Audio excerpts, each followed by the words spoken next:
Hola amigos, amigas, un gusto estar con ustedes otra vez. Nos saltamos la semana pasada porque Mónica tuvo que viajar, pero ya estamos con el equipo completo. Así que vamos a nuestro tema. Todos hemos disfrutado de nuestra niñez con las maravillosas aventuras de Peter Pan. Esta extraordinaria obra surgió del genio de James Matthew Barrie. Nació este autor en Escocia en el año 1860 y murió en Londres en 1937. Matthew Barrie fue el noveno de 10 hermanos. El niño Barrie adoraba a su madre, sin embargo, esta tenía como favorito a uno de los hermanos mayores de James. Este hermano mayor murió en un desgraciado accidente cuando faltaba poco tiempo para que cumpliera los 14 años, provocando un trastorno en la salud mental de la madre que adoraba a este muchacho. James Matthew tenía recién 6 años cuando muere su hermano, al cual él admiraba, y también le afectó profundamente la muerte de aquel hermano, al punto que empezó a vestirse con las ropas del hermano fallecido. Desgraciadamente, la madre no le prestó mucha atención al pequeño James Matthew porque la muerte de su hijo preferido trastornó su existencia. De modo que el pequeño tuvo una niñez difícil, ya que intentó asumir también el rol del hermano fallecido. Incluso se cuenta que escribía cartas a su madre como si el hermano estuviera vivo y le escribiera a ella. Otros creen que el síndrome de enanismo psicogénico que padeció James Matthew Barrie se debe a estas situaciones de la niñez y su deseo de permanecer niño, de no crecer. Ya en la vida adulta medía apenas 1,47 metros en una población naturalmente alta, como son los escoceses y en general los ingleses.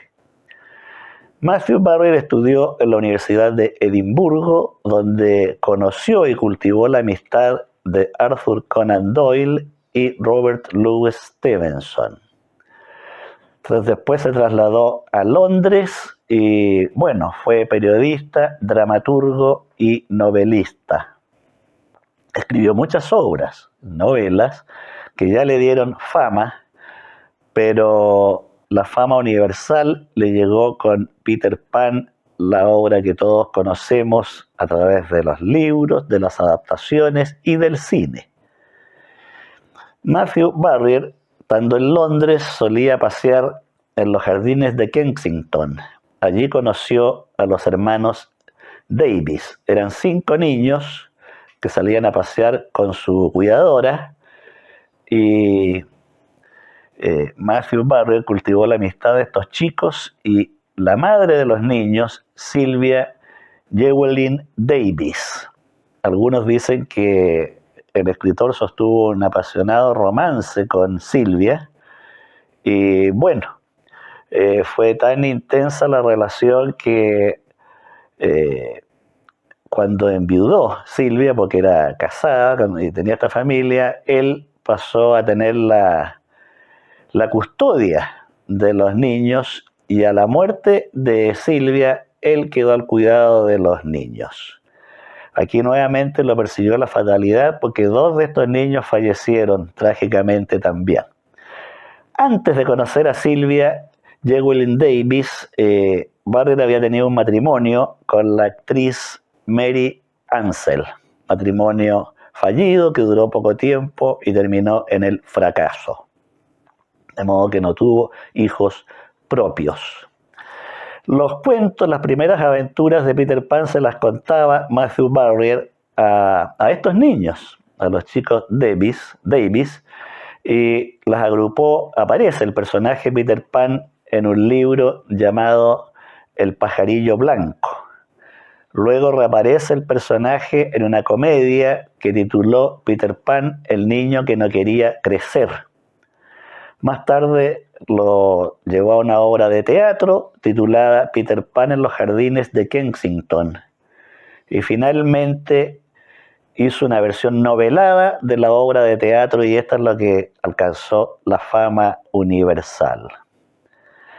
No se puede negar que las circunstancias de la niñez de James Matthew Barrie influyeron decisivamente en su producción literaria y en particular en esta obra. Incluso testigos que lo conocieron cuentan que su mayor deseo había sido siempre retornar a la niñez. La vejez de James Matthew Barrie fue bastante serena, tranquila, gozó de fama, de admiración y del afecto de sus amigos. Sin embargo, sus últimos años estuvieron sumidos en la nostalgia y el escepticismo, como queda de manifiesto en sus últimas obras. De modo que yo los invitaría a releer esta obra estupenda porque leerla con la perspectiva de la madurez da una visión diferente de esta novela. En Inglaterra hay una estatua de Peter Pan y hay clubes de Peter Pan no solo en Inglaterra, sino en diversos países.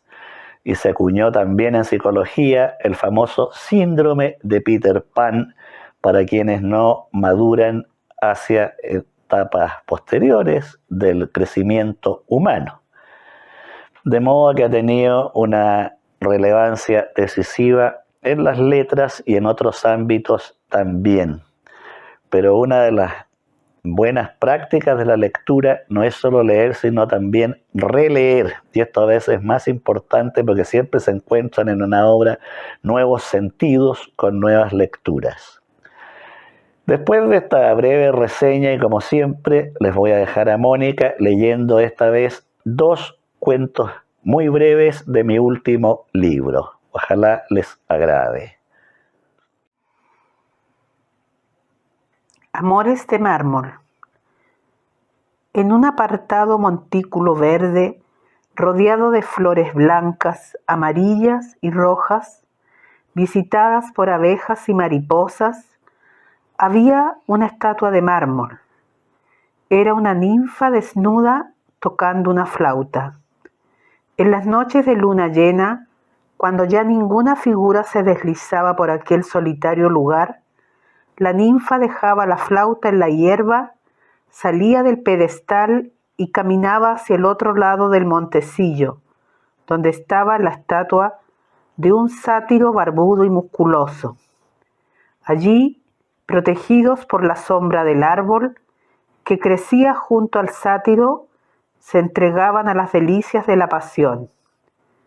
Una noche, especialmente tibia y perfumada, la ninfa abandonó su sitio y caminó a los brazos de su amante, pero en lugar de hallarlo en su puesto habitual, esperándola ansioso, solo vio el pedestal vacío.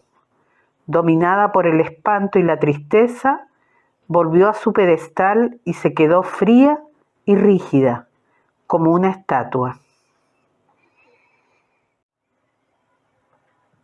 La garza. Una tibia mañana de enero apareció en las orillas del río una hermosa garza blanca, con el pico, las patas y los ojos negros, y esto se repitió durante varios días. Al estar el sol en su punto alto, emprendía el vuelo hacia el horizonte azul y regresaba a la mañana siguiente al mismo lugar. Ocurrió que un día llegó a ese mismo sitio una niña llamada Margarita, que iba a jugar en la orilla con barquitos de papel y al ver a la garza se quedó inmóvil contemplándola. Faltaba poco para que el sol estuviera alto y como la hermosa ave no mostraba ningún signo de inquietud por la presencia de la niña, ésta se acercó hasta tocar con sus manos el cuello de sedosas plumas blancas. La garza se echó en la hierba y Margarita subió en su lomo.